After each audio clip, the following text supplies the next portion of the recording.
Good morning all of you. Determinant और उसके बाद में मैट्रिसेस, कल एक लेक्चर जो है वो अपलोड कर दिया है, आप लोगों ने देखा भी है, मैंने देखा कि 9-10 व्यूज़ भी उसके ऊपर पड़े हैं।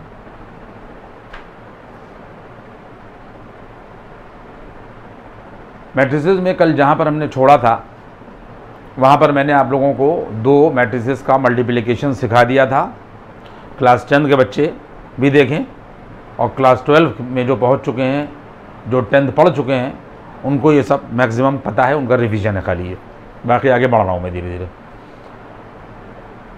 मल्टीप्लिकेशन सिखा दिया था और मैंने कल आप लोगों को ये बात बताई थी कि 2 नंबर आपस में मल्टीप्लाई करे जाएं, 2 × 3 लिखा जाए और चाहे 3 × 2 लिखा जाए, दोनों ही कंडीशन में हमको 6 ही मिलेगा। लेकिन अगर एक मैट्रिक्स ए ली जाए और दूसरी मैट्रिक्स बी ली जाए और दोनों मैट्रिसेस आपस में मल्टीप्लाई किए जाएं, तो ए बी और बी ए का रिज़ल्ट आपस में बराबर नहीं होगा। और मैंने आप लोगों को ये बात बताई थी कि मैट्रिसेस जो हैं वो कम्यूटेटिव लॉ ऑफ मल्टीप्लिकेशन को ओबे नहीं करती। यहाँ तक बात पहुँची थी। ये है कम्यूटेटिव लॉ ऑफ मल्टीप्लिकेशन, जिसको मैट्रिसेस ओबे नहीं करती, लेकिन रियल नंबर्स जो हैं वो ओबे करते हैं। इसी तरीके से आगे जो है वो एसोसिएटिव लॉ होता है। मैं लिखता जा रहा हूँ और चीज़ों को आप जो है वो समझते जाइए। यहाँ के ऊपर ये एसोसिएटिव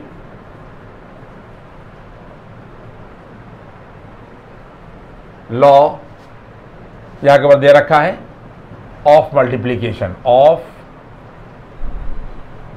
मल्टीप्लिकेशन। बात को आप समझते जाएं कि एसोसिएटिव लॉ ऑफ में यहाँ के ऊपर ये है, यहाँ के ऊपर मल्टीप्लिकेशन, क्योंकि मल्टीप्लिकेशन पर बात हो रही है तो मल्टीप्लिकेशन पर ही बात जो है वो होकर ख़त्म हो जाए। एसोसिएटिव लॉ ऑफ मल्टीप्लिकेशन में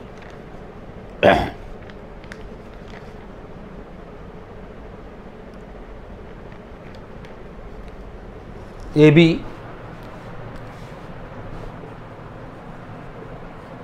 और यहाँ के ऊपर ये सी और बराबर ए बी सी। देखिए लॉ क्या होता है। एसोसिएटिव के अंदर जिस तरीके से कम्यूटेटिव में 2 मैट्रिसेस ली जाती हैं, उसी तरीके से एसोसिएटिव में 3 मैट्रिसेस ली जाती हैं। और इस ऑर्डर में अगर 3 मैट्रिसेस ए बी सी हों और अगर इस ऑर्डर में रखी जाएं तो इस लॉ को ओबे करेंगी। ए बी को मल्टीप्लाई करें, फिर उसके बाद में हम लोग यहाँ के ऊपर ये सी ले लें। अब हम इसका प्रूफ नहीं दिखा रहे हैं आपको, क्योंकि बहुत टाइम हो जाएगा बेफजूल के लिए। जो चीज़ें जिसमें टाइम खर्च करना उसमें खर्च करेंगे, खाली हम आपको बताते जा रहे हैं कि कम्यूटेटिव लॉ ऑफ मल्टीप्लिकेशन जो है वो मैट्रिसेस ओबे नहीं करती। लेकिन अगर इस ऑर्डर में मैट्रिसेस रखी जाएँ 3 मैट्रिसेस, तो एसोसिएटिव लॉ को ओबे करती हैं। ये अगली बात हुई। इसके बाद में मैं आपको बता दूं, कल मैंने बहुत बातें आपको जो है वो बता दी हैं, आप देखेंगे लेक्चर। इसी तरीके से कम्यूटेटिव लॉ ऑफ मल्टीप्लिकेशन के अलावा कम्यूटेटिव लॉ ऑफ एडिशन होता है। देखिए यहाँ के ऊपर ये हम आपको बता रहे हैं commutative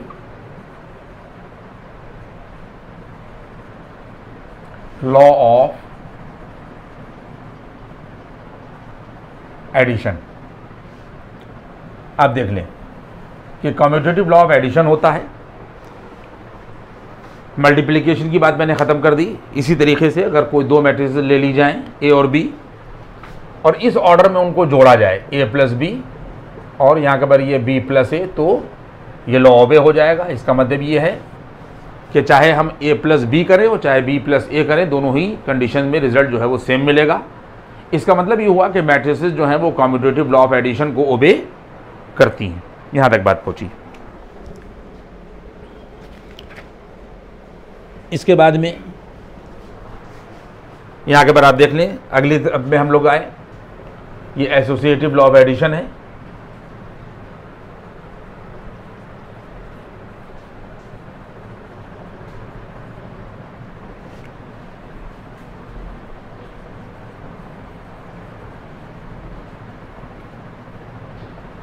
associative law of addition में आप देख लें कि अगर हमारे पास में कोई 3 मैट्रिसेस यहाँ के ऊपर दे रखी हैं और उनको इन ऑर्डर में रखा जाए, ए प्लस किया जाए और बी प्लस सी किया जाए और उसके बाद में यहाँ के ऊपर ये देखिए ए प्लस बी और प्लस सी किया जाए तो इस ऑर्डर में डिटर्मिनेंट का रिजल्ट जो है वो सेम होगा, चाहे बी प्लस सी को ए में जोड़ दिया जाए, इन्हें ए रखा गया और बी प्लस सी का सम रखा गया, फिर हम लोगों ने ए प्लस बी किया और उसके अंदर फिर हम लोगों ने यहाँ पर ये सी जोड़ दिया, तो ये रिजल्ट जो है वो बराबर होगा।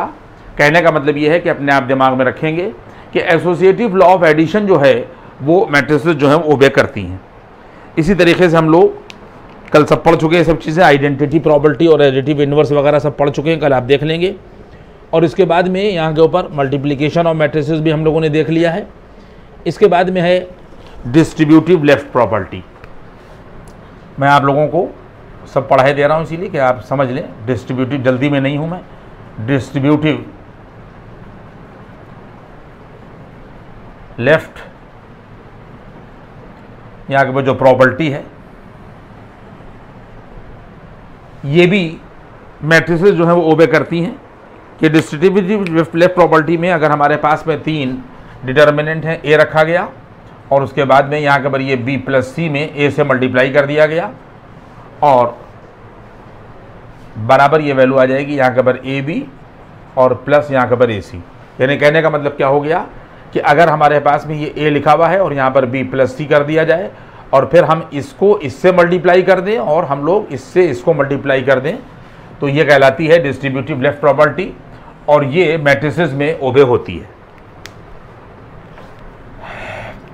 देखिए क्या नहीं होता और क्या होता है वो सब मैं बता रहा हूँ।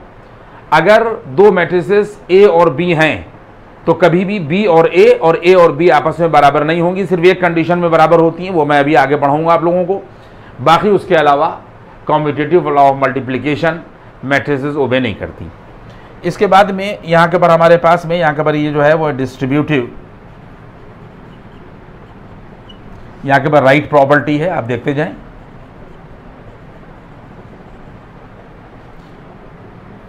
इन्हें बिल्कुल उसी तरीके से सिचुएशन है जैसे वेक्टर वगैरह में पढ़ते हैं कि कहाँ पर डॉट प्रोडक्ट जो है वो पॉसिबल है और कहाँ पर डॉट प्रोडक्ट पॉसिबल नहीं है। जो लोग पढ़ चुके हैं वो समझ लें।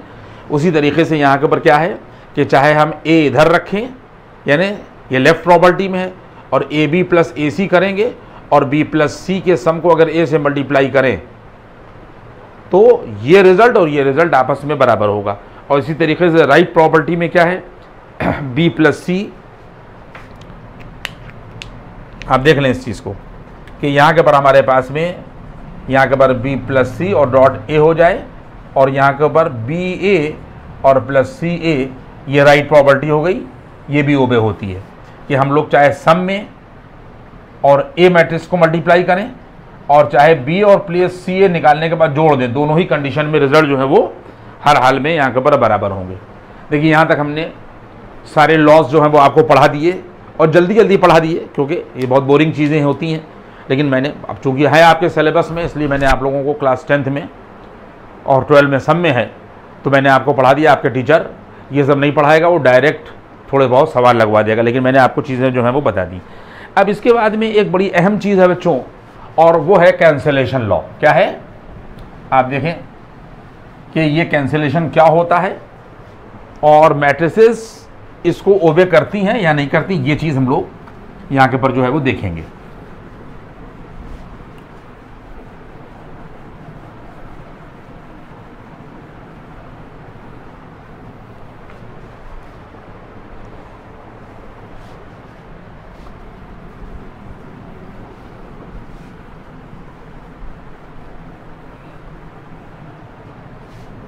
देखिए ये मैंने आप लोगों को यहाँ के ऊपर हेडिंग डाल दी, यहाँ के ऊपर कैंसिलेशन लॉ। ये क्या होता है पहले तो आप ये समझें।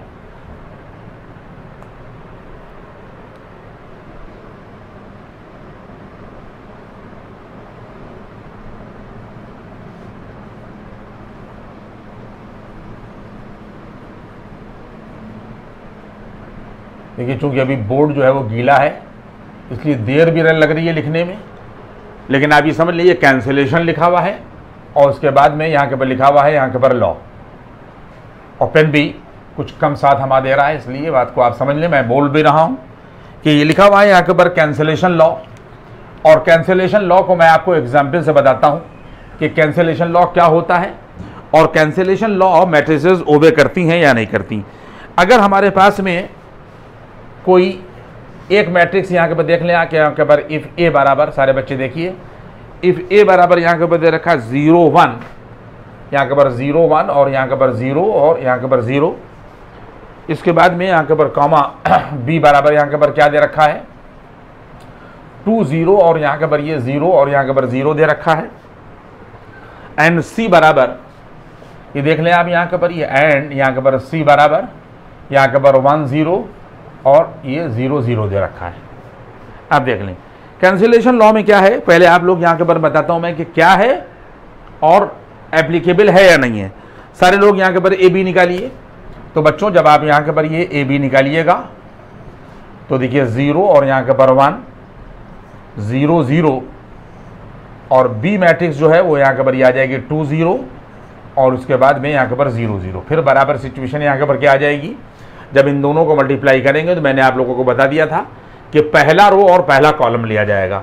तो यहाँ के ऊपर ये आ जाएगा 0 × 2 और प्लस 1 × 0 प्लस यहाँ के ऊपर 1 × यहाँ के ऊपर 0 आएगा। फिर उसके बाद में पहला रो और दूसरा कॉलम होगा, यह आ जाएगा 0 × 0 और प्लस 0 × यहाँ के ऊपर 0 0 × 0 आया और प्लस पहला रो और दूसरा कॉलम, पहला रो पहला कॉलम 0 × 2 और प्लस 1 × 0। फिर यह आ जाएगा यहाँ के ऊपर पहला रो 0 × 0 आएगा और प्लस ये आ जाएगा यहाँ के ऊपर 1 × 0। पॉइंट समझ में आ रहा है। ये मैट्रिक्स यहाँ पे लग गई। अब इसके बाद में दूसरा रो लीजिए और पहला कॉलम लीजिए, ये आ जाएगा 0 × 2 और प्लस 0 × 0। फिर दूसरा रो और दूसरा कॉलम, तो आ जाएगा 0 × 0 और प्लस 0 × यहाँ के ऊपर 0। दूसरा रो लिया गया और दूसरा कॉलम लिया गया। तो जो इसका रिजल्ट बच्चों यहाँ के ऊपर मिलेगा, ये देखिए 0 और प्लस 0, तो ये 0 मिलेगा, ये 0 मिलेगा, ये 0 मिलेगा और उसके बाद में यहाँ के ऊपर ये 0 मिलेगा। ए बी आप लोगों ने यहाँ के ऊपर निकाल लिया। इसके बाद में सारे लोग यहाँ के ऊपर बी ए निकालें। तो जब यहाँ के ऊपर देखिए ए बी के बाद में बी ए निकालेंगे तो वैल्यू आ जाएगी 2 0 और 0 और यहाँ के ऊपर 0 आएगा। और ए में 0 1 और 0 0, ये हम लोगों ने बी और ए मैट्रिसेस यहाँ के ऊपर रख दी। इसके बाद में यहाँ के पहला रो और पहला कॉलम होगा, तो 2 × 0 और प्लस यहाँ के ऊपर आ जाएगा 0 × 0, पहला रो और पहला कॉलम। फिर पहला रो और दूसरा कॉलम होगा और यहाँ से आ जाएगा 2 × 1 और प्लस 0 × यहाँ के ऊपर ये 0 आएगा। आपने देखा पहला रो हो गया, दूसरा कॉलम हो गया, 2 × 1 और प्लस 0 × 0। फिर उसके बाद में दूसरा रो और पहला कॉलम 0 × 0 होगा और प्लस 0 × 0 होगा। फिर दूसरा रो और दूसरा यहाँ के ऊपर कॉलम होगा, 0 × 1 होगा और प्लस 0 × और यहाँ के ऊपर 0। तो रिजल्ट यहाँ के ऊपर मिल जाएगा 0, यहाँ के ऊपर 2 मिलेगा और यहाँ के ऊपर ये मिल जाएगा 0 और ये यहाँ के ऊपर 0 मिल जाएगा। तो एक चीज़ फिर यहाँ के ऊपर प्रूव हो गई।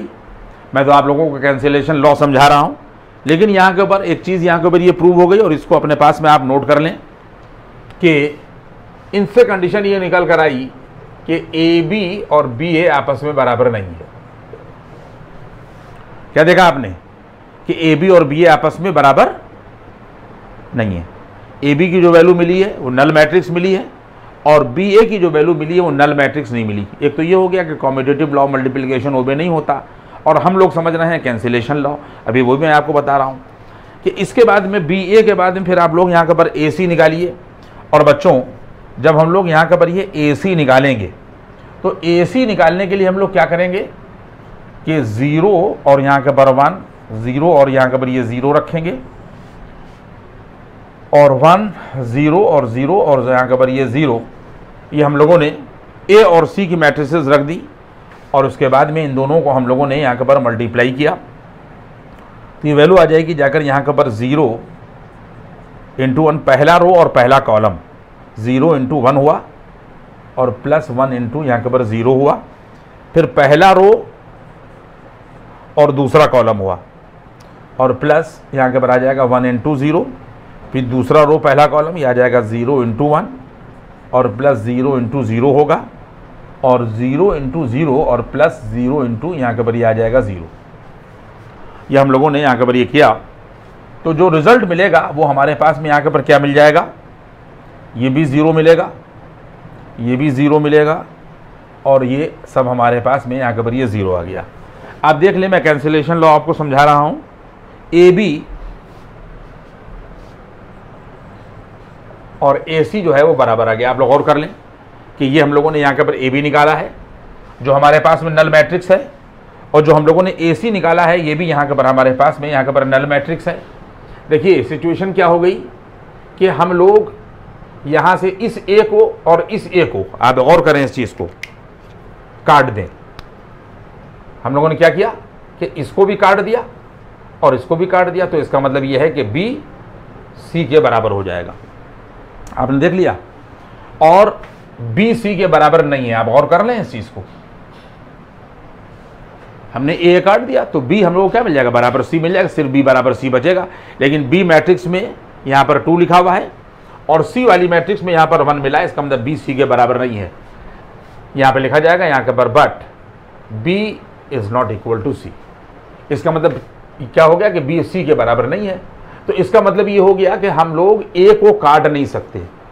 हम ए को जब भी काट सकते थे कि जब बी और सी बराबर होता, चूंकि यहाँ के ऊपर बी और सी बराबर नहीं है इसलिए हम लोग ए को काट नहीं सकते। जब हम लोग ए को काट नहीं सकते, इसका मतलब ये हो गया कि कोई भी मैट्रिक्स ऐसी लिखी हुई हो जो यहाँ पर और यहाँ पर सेम हो तो कैंसिल नहीं होगी। क्योंकि कैंसिल होने के लिए क्या जरूरी होगा कि ये वाली मैट्रिक्स और ये वाली मैट्रिक्स जो है वो बराबर हो, और वो बराबर है नहीं। इसलिए कहा गया कि कैंसिलेशन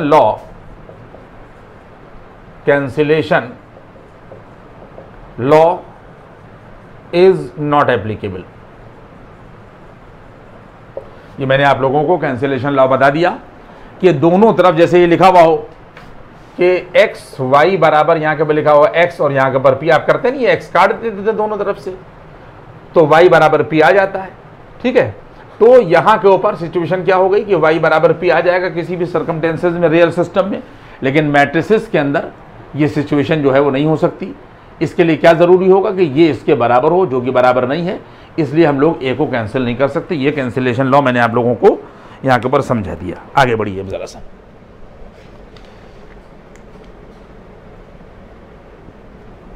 देखिए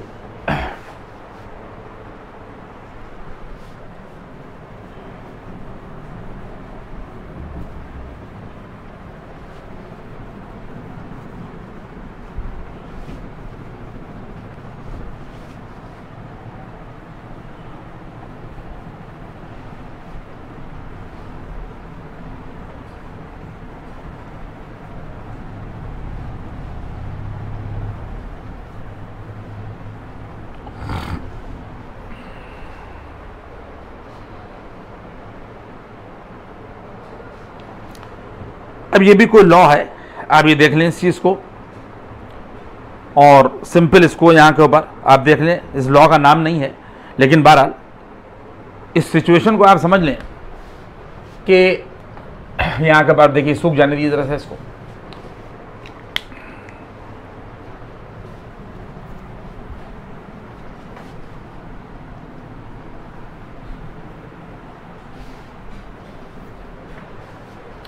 अगर हमारे पास में यहाँ के पर लेट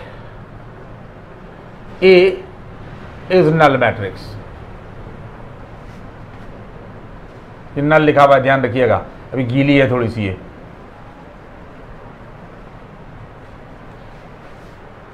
ए जो है वो यहाँ के पर नल मैट्रिक्स है and B is any matrix. Null नहीं है ये। देखिए ये यहाँ के ऊपर जो है प्रोडक्ट लॉ कहलाता है, लेकिन बात को आप समझ लें, या अगर ए जो है वो नल मैट्रिक्स है और बी कोई मैट्रिक्स है, तो चाहे हम यहाँ के ऊपर ए बी करें और चाहे हम यहाँ के ऊपर बी ए करें, बराबर हमको यहाँ के ऊपर जो है वो नल मैट्रिक्स ही मिलेगी। ये मैंने आप लोगों को एक लॉ बता दिया कि अगर कहीं पर कोई भी नल मैट्रिक्स है और उसके मल्टीप्लिकेशन में कोई दूसरी मैट्रिक्स जो नल नहीं है, भी रखी जाए तो रिजल्ट में हमारे पास में जो है वो नल ही मैट्रिक्स यहाँ के ऊपर मिलेगी। लॉ का नाम जो है वो कोई भी आप दे लें, ये मैंने आपको प्रोडक्ट की फॉर्म में, मल्टीप्लिकेशन की फॉर्म में इस लॉ को पढ़ा दिया कि एक मैट्रिक्स अगर नल मैट्रिक्स है और दूसरी कोई भी मैट्रिक्स है तो उन दोनों का जो रिजल्ट है वो बराबर मिलेगा। इस सिचुएशन में ये एक्सेप्शनल केस होगा कि matrices commutative law of multiplication को ओबे करेंगी, और चाहे ए इधर रखी जाए और चाहे ए इधर रखी जाए, ऑर्डर चाहे जैसा बदला जाए, लेकिन रिजल्ट में हमें यहाँ के पर नल मैट्रिक्स ही मिलेगी। इसके बाद में मल्टीप्लिकेशन आइडेंटिटी प्रॉपर्टी, हेडिंग क्या है, और ये बहुत अहम चीज़ है, बात आप समझ लें। सवालों में जब आप लगाएंगे तो इस टेक्निक का इस्तेमाल यहाँ के ऊपर होगा। ये इसका यहाँ के ऊपर हेडिंग का नाम है, मैं अभी आपको सिखाऊंगा इसको, मल्टीप्लिकेशन आइडेंटिटी प्रॉपर्टी। यहाँ के ऊपर ये मल्टीप्लिकेशन आइडेंटिटी प्रॉपर्टी है और मैं इसको आप लोगों को अभी समझा रहा हूँ। ये भी मल्टीप्लिकेशन के लिए जो है वो एक्सेप्शनल केस यहाँ के ऊपर ये होता है कि अगर हमारे पास में कहीं के ऊपर कोई रियल नंबर ले लिया जाए, बात को आप समझिएगा कि अगर कहीं के ऊपर कोई रियल नंबर ले लिया जाए और उस रियल नंबर को यहाँ पे लिखा गया है इफ ए बिलोंग टू यहाँ के ऊपर रियल नंबर्स, और यहाँ पर 1 लिखा गया और इनटू यहाँ के ऊपर ये ए किया गया और बराबर ए इंटू यहाँ के ऊपर 1 किया गया, तो हर हाल में रिजल्ट क्या मिलेगा, ए ही मिलेगा। 2 इंटू 1 करो चाहे 1 इंटू 2 करो। ये कंडीशन अब हम देखते हैं कि मल्टीप्लिकेशन आइडेंटिटी प्रॉपर्टी, इसी का नाम है, या identity unit matrix of multiplication. चाहे इसको आप यूनिट मैट्रिक्स ऑफ मल्टीप्लिकेशन कहें और चाहे आइडेंटिटी प्रॉपर्टी कहें। जब भी आइडेंटिटी प्रॉपर्टी या यूनिट मैट्रिक्स का कॉन्सेप्ट आपके दिमाग में आएगा तो आपके दिमाग में ये बात आना चाहिए कि 1 लिया गया और पूरी रियल नंबर लाइन पर से कोई भी रियल नंबर लिया गया और जब उनको आपस में मल्टीप्लाई किया गया तो मल्टीप्लाई करने के बाद में जो रिजल्ट मिलेगा बच्चों वो क्या मिलेगा, 1 इंटू ए बराबर ए इंटू 1 बराबर यहाँ के ऊपर ए मिल जाएगा। अब ये चीज़ जिस नाम से भी पुकारी जा रही है ये मैट्रिसेस में एप्लीकेबल है या नहीं है, आइए देखते हैं। अगर मान लिया जाए कि इफ़ ए बराबर, देखिए हम लोगों ने यहाँ के ऊपर क्या लिया कि हम लोगों ने यहाँ के ऊपर ए बराबर ले लिया इफ़, गौर करिएगा आदमी कि हम लोगों ने कोई मैट्रिक्स ए बराबर यहाँ के ऊपर ए बी और यहाँ के ऊपर सी ले ली, डी ई और यहाँ के ऊपर एफ ले ली, जी एच और यहाँ के ऊपर ये ले ली हम लोगों ने यहाँ के ऊपर आई। बात आप समझ रहे हैं। और उसके बाद में एंड I3 यहाँ के ऊपर थर्ड ऑर्डर की डिटर्मिनेंट 1 0 0 0 1 0 और 0 0 और उसके बाद में यहाँ के ऊपर ये 1 आइडेंटिटी मैट्रिक्स ले ली। कोई बच्चा भी आप यहाँ के ऊपर करके देख ले कि a इंटू I3 करेगा। देखिए बात को आप समझ लीजिए कि ये चीज़ सवालों में बहुत एप्लीकेबल होगी। मैट्रिक्स कोई ली गई और उसके बाद में आइडेंटिटी मैट्रिक्स के हम लोगों ने उसको मल्टीप्लाई किया। तो जब हम लोग यहाँ के ऊपर मल्टीप्लाई करेंगे तो ये देखिए यहाँ के ऊपर ए बी और यहाँ के ऊपर सी मिलेगा, डी ई एफ मिलेगा और जी एच और यहाँ के ऊपर ये मिलेगा आई, और बराबर इंटू 1 0 0 मिलेगा 0 और 1 0 मिलेगा 0 0 और यहाँ के ऊपर मिल जाएगा यहाँ के ऊपर 1। और जब इनको आप यहाँ के ऊपर मल्टीप्लाई करिएगा AI3 और यहाँ के ऊपर ये बराबर, कोई बच्चा देख ले मल्टीप्लिकेशन मैंने समझा दिया कि पहला रो और यहाँ के ऊपर ये पहला कॉलम होगा, ये आ जाएगा A इंटू यहाँ के ऊपर 1 प्लस B इंटू 0 होगा और प्लस C इंटू यहाँ के ऊपर ये आ जाएगा 0। आप बात समझ लें। इसके बाद में पहला रो और दूसरा कॉलम होगा तो ये यहाँ के ऊपर ये आएगा A इंटू 0 होगा प्लस B इंटू यहाँ के ऊपर ये 1 आएगा और प्लस पहला रो और दूसरा कॉलम है और प्लस यहाँ के ऊपर ये आ जाएगा C इंटू और यहाँ के ऊपर ये 0। इसके बाद में यहाँ के ऊपर ये पहला रो और तीसरा कॉलम होगा और पहला रो और तीसरे कॉलम में मैं यहाँ पे लिखे देता हूँ। तो जो वैल्यू मिलेगी वो मिल जाएगी यहाँ के पर a इंटू 0 और प्लस b इंटू 0 और प्लस यहाँ के पर मिल जाएगा c इंटू 1 और ये देखिए ये बंद हो जाएगा। इसका पहला एलिमेंट जो मिलेगा, अब आप लोग घर पे करके देख लीजिएगा, ai3 बराबर, उसके बाद में जब पहले रो से तीनों कॉलम को मल्टीप्लाई कर दिएगा तो पहला रो और पहला कॉलम ये आएगा, पहला रो और दूसरा कॉलम जो है वो यहाँ से यहाँ तक आएगा, पहला रो और तीसरा कॉलम यहाँ से यहाँ तक आएगा। इसके बाद में आप लोग यहाँ के पर ये दूसरा रो लीजिएगा और तीसरा रो और पहला कॉलम का पहला एलिमेंट ये आएगा, दूसरा रो और दूसरे कॉलम का ये आएगा और दूसरा रो और तीसरे कॉलम का थर्ड एलिमेंट आएगा। बात याद रखिएगा इस चीज़ को। तो यहाँ के ऊपर आप देख लीजिए a मिल जाएगा, फिर वहाँ के ऊपर ये हम लोगों को यहाँ के ऊपर b मिलेगा और तीसरे में यहाँ के ऊपर ये c मिलेगा और जब आप करिएगा तो d e f मिलेगा और यहाँ पर मिल जाएगा g h और यहाँ के ऊपर ये i। आप बात समझ लें। तो चाहे आप a पहले रखें उसी तरीके से बिल्कुल ही, और चाहे आइडेंटिटी मैट्रिक्स बाद में रखें, और चाहे आप यहाँ के ऊपर i3 करें और यहाँ पर a करें, इस कंडीशन में भी आइडेंटिटी मैट्रिक्स और बाद वाली मैट्रिक्स को जब आप मल्टीप्लाई करेंगे, घर पे करके देख लीजिएगा, तो A B C D E F और जी एच और यहाँ के पर ये आई ही मिलेगा। ये आप लोग घर पे करके देख लीजिएगा। तो इन दोनों कंडीशंस में रिजल्ट हमारे पास में ये आएगा, चाहे ए पहले रखा जाए और i3 बाद में रखी जाए, और चाहे i3 पहले रखी जाए चाहे ए बाद में रखी जाए, लेकिन दोनों ही कंडीशन में जो रिजल्ट है मल्टीप्लिकेशन के बाद वो किसके बराबर होगा, ए के बराबर होगा। तो यहाँ से आपको सवालों में लगाने के लिए बहुत बेहतरीन कंडीशन, ये क्लास 12 के लिए है, मेरा ख्याल क्लास 10 में इसका इस्तेमाल कहीं नहीं है, कि अगर हमारे पास में कोई भी मैट्रिक्स हो और अगर हम आइडेंटिटी मैट्रिक्स से मल्टीप्लाई कर रहे हैं तो आंखें बंद करके इस प्रॉपर्टी का इस्तेमाल कर दिएगा कि मल्टीप्लिकेशन जो है वही मैट्रिक्स यहाँ के ऊपर मिलेगी। इसका मतलब ये हो गया कि यूनिट मैट्रिक्स ऑफ मल्टीप्लिकेशन या मल्टीप्लिकेटिव आइडेंटिटी प्रॉपर्टी जो है वो मैट्रिसेस ओबे करती हैं। यहाँ तक बात आ गई। इसके बाद और आगे बढ़िए। इसके बाद में बहुत अहम चीज़ है जो मैं पढ़ाने आपको जा रहा हूँ, ये मैंने आपको सब समझा दिया, आप ध्यान रखिएगा।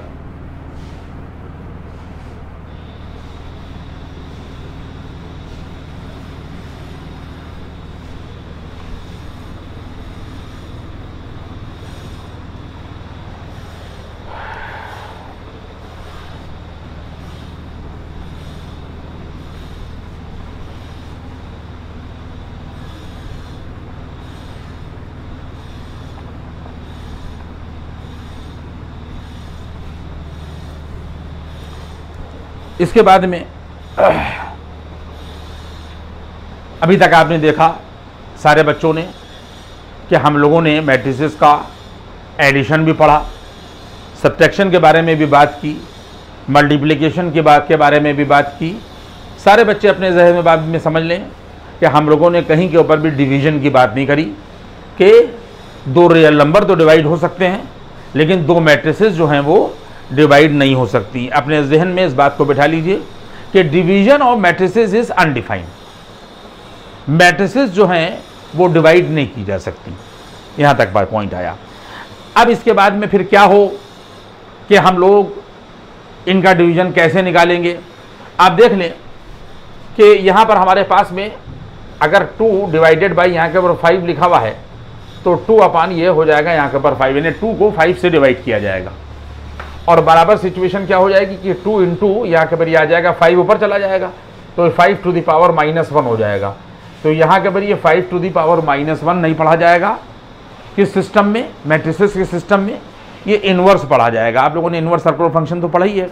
तो यहाँ के ऊपर जो नीचे का हिस्सा ऊपर जाएगा वो इन्वर्स की फॉर्म में होगा। और इसके बारे में क्या क्या और टेक्निक्स हैं, क्या और एप्लीकेशंस है, उसके बारे में आगे बात करेंगे। तो मैंने ये आपको बता दिया कि division of matrices is not defined, दो मैट्रिसेस आपस में डिवाइड नहीं की जा सकती। यहाँ क्या होता है कि जब भी दो चीज़ें आपस में डिवाइड होंगी तो नीचे वाली जब ऊपर जाएगी तो वो इन्वर्स की फॉर्म कहलाएगी और किसी भी मैट्रिक्स का इन्वर्स निकाला जाएगा। वो हम आपको अभी तरीके बताएंगे किस तरीके से इन्वर्स निकाला जाएगा। और उसके बाद में फिर इस मल्टीप्लिकेशन से, इस नंबर से, अभी तो हम लोग मैट्रिक्स की बात कर रहे हैं लेकिन नंबर पे आपको समझा रहे हैं, इस नंबर से तो जिस मैट्रिक्स का इनवर्स निकाला जाएगा उससे इसको मल्टीप्लाई किया जाएगा, वही 2/5 का रिजल्ट होगा। यानी यहाँ पे डिवीजन नहीं होगा, बल्कि नीचे वाली चीज़ का इनवर्स निकालिए और इससे मल्टीप्लाई करिए, तो जो रिजल्ट आएगा वही 2/5 कहलाएगा, यानी 2 डिवीजन बाई या डिविजिबल बाई 5 कहलाएगा। अब इनवर्स कैसे निकालेंगे वो हम आपको बताते हैं, और चीज़ें भी हम आपको यहाँ के ऊपर बताते हुए चलते हैं। जैसे अगर हम आपको यहाँ के ऊपर बात बताएं कि अगर हमारे पास में इफ़, सब लोग देखिएगा इनवर्सेस की बात की जा रही है, इफ़ ए बिलोंग टू यहाँ के ऊपर रियल नंबर, तो यहाँ के ऊपर देन सारे बच्चे समझेंगे कि ए इंटू यहाँ के ऊपर 1/a किया जाए बराबर चाहे 1/a इंटू ए किया जाए, हर हाल में रिजल्ट यहाँ के ऊपर 1 ही मिलेगा। यानी कहने का क्या मतलब हो गया कि अगर ये ए लिखा हुआ है और इसी मैट्रिक्स का इन्वर्स निकाला जाए, ये ए ऊपर चला गया, ए इन्वर्स हो गया, और बराबर चाहे यहाँ के ऊपर ए इन्वर्स निकाला जाए और चाहे ए लिखा जाए, और रिजल्ट क्या हो जाएगा यहाँ के ऊपर ये 1 ही होगा। इन्वर्स कैसे निकाला जाएगा ये आगे बात होगी, लेकिन मैं आपको बता रहा हूँ कि अगर ए से ए को डिवाइड किया जाए तो 1 ही मिलता है, आएगा 1 ही, चाहे 1/a इंटू ए किया जाए चाहे a इंटू 1/a किया जाए। लेकिन यहाँ के ऊपर डिवीजन चूंकि पॉसिबल नहीं है, तो अब हम क्या तरीका करें, तो नीचे वाली मैट्रिक्स जो है वो ऊपर जाएगी और यहाँ पर भी ऊपर जाएगी, तो फिर हमें इस मैट्रिक्स का जो भी इसकी जगह के ऊपर मैट्रिक्स होगी उसका इन्वर्स निकालना पड़ेगा। क्या निकालना पड़ेगा? इन्वर्स। और जब हम उसका इन्वर्स निकालने के बाद में इससे मल्टीप्लाई करेंगे दी हुई मैट्रिक्स से, तो रिजल्ट यहाँ के ऊपर 1 ही आएगा। यानी ये भी आप लोगों को मालूम हो गया कि अगर हमारे पास में यहाँ के ऊपर ए है, आप बात समझ लें, और यहाँ के ऊपर ये देखिए ये बी लिखा हुआ है, ये बी, और यहाँ के ऊपर लिखा हुआ है यहाँ के ऊपर बी और इंटू यहाँ के ऊपर ए और बराबर यहाँ के ऊपर 1। तो सिचुएशन आप ये समझ लें कि अगर ए और बी को मल्टीप्लाई किया जाए और बी और ए को मल्टीप्लाई किया जाए और रिजल्ट में यहाँ के ऊपर क्या मिल जाए, आइडेंटिटी मैट्रिक्स मिल जाए, 1 का मतलब कि यूनिट मैट्रिक्स मिल जाए, तो यहाँ के ऊपर ये देन सारे बच्चे इस बात को समझ लें, A and B are inverses of each other. ये मेरी बात को आप लोग अपनी पास नोट कर लीजिएगा कि अगर कहीं पर भी 2 मैट्रिसेस आपस में मल्टीप्लाई किए जाएं, उनके ऑर्डर बदल दिए जाएं और रिजल्ट में आइडेंटिटी मैट्रिक्स मिले, तो हर हाल में फिर वो दोनों मैट्रिसेस आपस में एक दूसरे की इन्वर्स कहलाएंगी। और हम इसको यहाँ के ऊपर बच्चों यूँ भी लिख सकते हैं कि a इंटू बी क्या है, a का इन्वर्स है, तो वैल्यू आ जाएगी a इन्वर्स बराबर आ जाएगा यहाँ के ऊपर a इन्वर्स इंटू a और बराबर यहाँ के ऊपर आई। सारे बच्चे गौर कर लें कि किसी भी मैट्रिक्स का इन्वर्स निकाला जाए और उस मैट्रिक्स से ही उसको मल्टीप्लाई किया जाए, तो हर हाल में क्या मिलेगा, आइडेंटिटी मैट्रिक्स मिलेगी। और अगर आइडेंटिटी मैट्रिक्स मिलेगी तो दोनों मैट्रिसेस आपस में एक दूसरे की इन्वर्स कहलाएंगी। अब सिचुएशन क्या हो जाएगी कि यहाँ पर ऑर्डर कोई भी हो सकता है, 2 ऑर्डर भी हो सकता है, 3 ऑर्डर भी हो सकता है, और ये n तक जा सकता है, इसमें कोई फर्क यहाँ के ऊपर नहीं। ये मैंने आप लोगों को यहाँ के ऊपर समझा दिया। It is called multiplicative inverse, it is called यहाँ के ऊपर रेसिप्रोकल और मल्टीप्लिकेटिव यहाँ के ऊपर इनवर्स। और आगे बढ़िए, इसका मतलब ये हो जाएगा यहाँ के बराबर समझ लें कि देन जब हम लोग इस b की जगह पर a इनवर्स रख देंगे, आप देख लें b की जगह पर a इनवर्स रख दिया गया है, तो b बराबर यहाँ के ऊपर ये आ जाएगा a इनवर्स। यहाँ तक बात आई। उसके बाद आगे बढ़िए, देखिए हम लोग यहाँ के ऊपर एक एग्जाम्पल भी आप लोग यहाँ के ऊपर समझ लें कि अगर हमारे पास में a बराबर a यहाँ के ऊपर ये दिया हुआ है 3 - 1 1, ये 3 दे रखा है या -1 दे रखा है, ये 1 दे रखा है, -15 और यहाँ के ऊपर ये 6 और -5,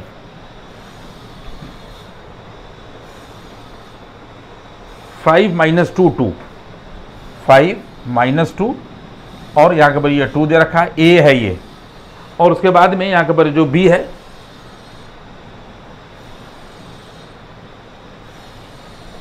यहाँ के ऊपर जो b है ये 2 0 -1 है, 2 है 0 है और यहाँ के ऊपर -1 है, 5 1 और 0 है, यहाँ के ऊपर ये दे रखा है 5 1 और उसके बाद में यहाँ के ऊपर ये 0 और 0 1 और यहाँ के ऊपर ये 3 है। ये 0 है, ये 1 है और उसके बाद में यहाँ के ऊपर ये 3। सारे बच्चे एक बात को समझ लीजिए, मैंने आप लोगों को सवालों के पर्पज से ये बात बता दी कि कोई भी दो मैट्रिसेस आपस में मल्टीप्लाई की जाएं और उनका रिजल्ट आइडेंटिटी मैट्रिक्स आए तो ये unit matrix of multiplication law होता है। और इसका मतलब यह है कि दो मैट्रिसेस का मल्टीप्लिकेशन अगर यूनिट मैट्रिक्स है तो वो दोनों मैट्रिसेस आपस में एक दूसरे की इन्वर्स कहलाएंगे। ये प्रूफ करने के काम आपको यहाँ के ऊपर आएगा। कोई भी बच्चा यहाँ के ऊपर ए बी निकाल कर देखे, देखिए कोई भी बच्चा यहाँ के ऊपर ए बी निकाल कर देखे, मैं डायरेक्ट कर रहा हूँ। जब ए की जगह पर और बी की जगह पर रखेगा तो देखिए पहला रो और पहला कॉलम हो जाएगा। तो मैं आपको करके दिखाता हूँ।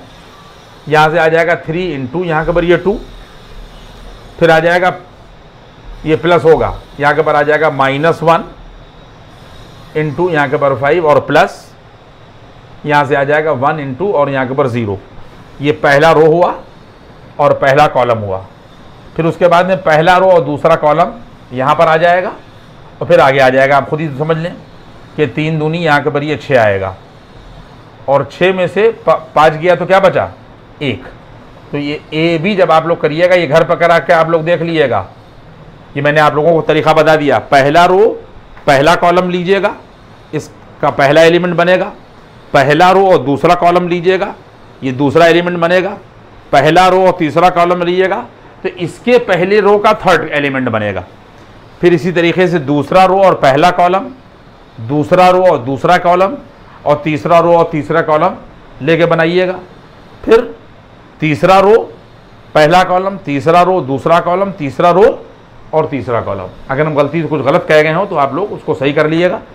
इस सिचुएशन में दूसरा रो के साथ में तीनों कॉलम मल्टीप्लाई होंगे और फिर आखिरी सिचुएशन में तीसरे रो से तीनों कॉलम मल्टीप्लाई होके इस मैट्रिक्स का थर्ड रो तैयार हो जाएगा।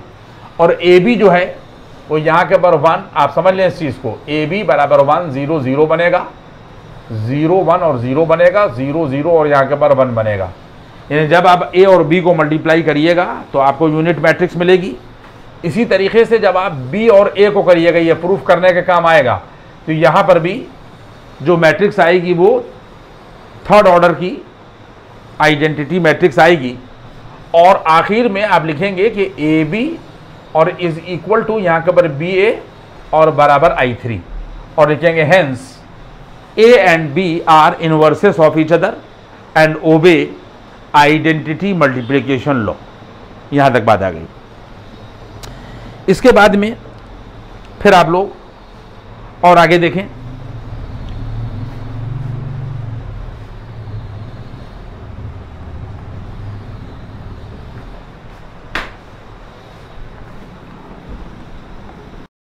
कुछ थ्योरम्स हैं, बस ये लास्ट चीज़ मैं आज की आपको पढ़ा रहा हूँ। इसके बाद में फिर इसको कल कंटिन्यू करेंगे कि properties of transpose matrix. Transpose मैंने बता दिया था कि रो और कॉलम आपस में इंटरचेंज करने के बाद में जो हमको नई मैट्रिक्स मिलती है वो ट्रांसपोज मैट्रिक्स कहलाती है। कल मैंने आप लोगों को बता दिया था। अब इसकी कुछ अपनी प्रॉपर्टीज़ होंगी, मैंने यहाँ के ऊपर नोट कर दी हैं और ये हेडिंग है प्रॉपर्टीज़ ऑफ ट्रांसपोज मैट्रिक्स, जिसमें पहली प्रॉपर्टी क्या है कि अगर कोई भी ए मैट्रिक्स ले ली जाए और उसका ट्रांसपोज किया जाए और फिर ट्रांसपोज कर दिया जाए तो वो उस ओरिजिनल मैट्रिक्स के बराबर होगी। ये हुई पहली प्रॉपर्टी। इसके बाद में दूसरी प्रॉपर्टी यहाँ के ऊपर क्या है कि अगर ए और बी कोई दो मैट्रिसेस ले ली जाएँ, ये देखिए यहाँ के ऊपर ए और बी कोई दो मैट्रिसेस ले ली जाएँ और इनके सम का ट्रांसपोज किया जाए तो इनके अलग अलग ट्रांसपोज के सम के बराबर होगा। प्रॉपर्टी आपके सामने लिखी हुई है, ये प्रॉपर्टी यहाँ पर ओबे होगी। और इसके बाद में तीसरी और अहम प्रॉपर्टी है कि कोई मैट्रिक्स दे रखी है, इसका ऑर्डर m/p है और दूसरी मैट्रिक्स यहाँ के ऊपर b है जिसका ऑर्डर यहाँ के ऊपर p/, यहाँ के ऊपर n है। आप देख रहे हैं। और उसके बाद में फिर हम लोग क्या करें कि इन दोनों के प्रोडक्ट का ट्रांसपोज कर दें, इन दोनों के प्रोडक्ट का ट्रांसपोज कर दें और उसके बाद में फिर हम क्या करें कि b का ट्रांसपोज करें और a का ट्रांसपोज करें और मल्टीप्लाई करें तो ये रिजल्ट यहाँ के ऊपर बराबर होगा। और इसको जनरल मैंने लिख दिया है कि a से लगाकर और z तक अगर बहुत सी मैट्रिसेस ले ली जाएं और उनके मल्टीप्लिकेशन का ट्रांसपोज किया जाए तो उनके ऑर्डर बदलकर उनके अलग अलग ट्रांसपोज के मल्टीप्लिकेशन के बराबर होगा। आप इसको समझ लीजिए, सब चीज़ें जो हैं वो याद कर लीजिएगा खूब कायदे से, और उसके बाद फिर इस पर सवाल लगेंगे। और अगली प्रॉपर्टी बच्चों ये है कि अगर कोई भी के यहाँ पर स्केलर ले लिया जाए और ए कोई मैट्रिक्स ले ली जाए और उसके बाद में फिर क्या किया जाए कि के ए टू द पावर टी, यानी फिर हम लोग क्या करें कि उस स्केलर से इस मैट्रिक्स को मल्टीप्लाई करें और उसका ट्रांसपोज करें, तो ये के अलग हो जाएगा, क्योंकि के ऊपर कोई पावर लगेगी तो फिर स्केलर ही मिलेगा, और उसके बाद में फिर इसका ट्रांसपोज किया जाए, ये रिजल्ट और ये रिजल्ट हर हाल में यहाँ के ऊपर बराबर होगा। इसके बाद में कुछ ट्रांसपोज मैट्रिक्स के ऊपर थ्योरम है बच्चों, वो आप देख लें कि अगर ए कोई square matrix of order N है, कोई मैट्रिक्स ले ली गई है और उसका ऑर्डर जो है वो एन है, तो ये सब चीज़ें सवालों में बहुत कायदे से लगेंगी, बात याद रखिएगा। और उस मैट्रिक्स का एडजॉइंट निकाला जाए, ये पीछे मैं आप लोगों को जो हो बता चुका हूँ कि किसी भी मैट्रिक्स का किस तरीके से हम लोग एडजॉइंट निकालते हैं, और आगे आएगा तो फिर अभी हम आप लोगों को बताएंगे कि अगर एडजॉइंट ऑफ मैट्रिक्स निकाला जाए और उस मैट्रिक्स को मल्टीप्लाई किया जाए तो याद रखिएगा कि डिटर्मिनेंट ऑफ ए, यानी ये डिटर्मिनेंट ऑफ ए लिखा हुआ है, ये याद देख लें इस चीज़ को, ये और इनटू यहाँ के ऊपर आई एन और एडजॉइंट ऑफ ए और इनटू ए, ये रिजल्ट बराबर होगा। इसको नोट कर लीजिए अपने पास में, ये कहीं ना कहीं के ऊपर ये लगेगा, ये यहाँ के ऊपर ए इंटू एडजॉइंट ऑफ ए बराबर होगा determinant of A into identity matrix बराबर होगा एडजॉइंट ऑफ ए इंटू यहाँ के ऊपर, इसको यहाँ के ऊपर आप जो है लोग यहाँ के ऊपर इसको बॉक्स में कर लें, और इसके बाद में फिर हम लोग आप कल देखेंगे। यहाँ तक मैंने आपको करा दिया, 2 लेक्चर इसके ऊपर हो गए हैं। इन दोनों लेक्चर्स को आप लोग देख लीजिएगा, लोगों से शेयर कर लीजिएगा, और 3, 4, 5 लेक्चर तक क्लास 12 के मामलात पर हम लोग पहुँच जाएंगे।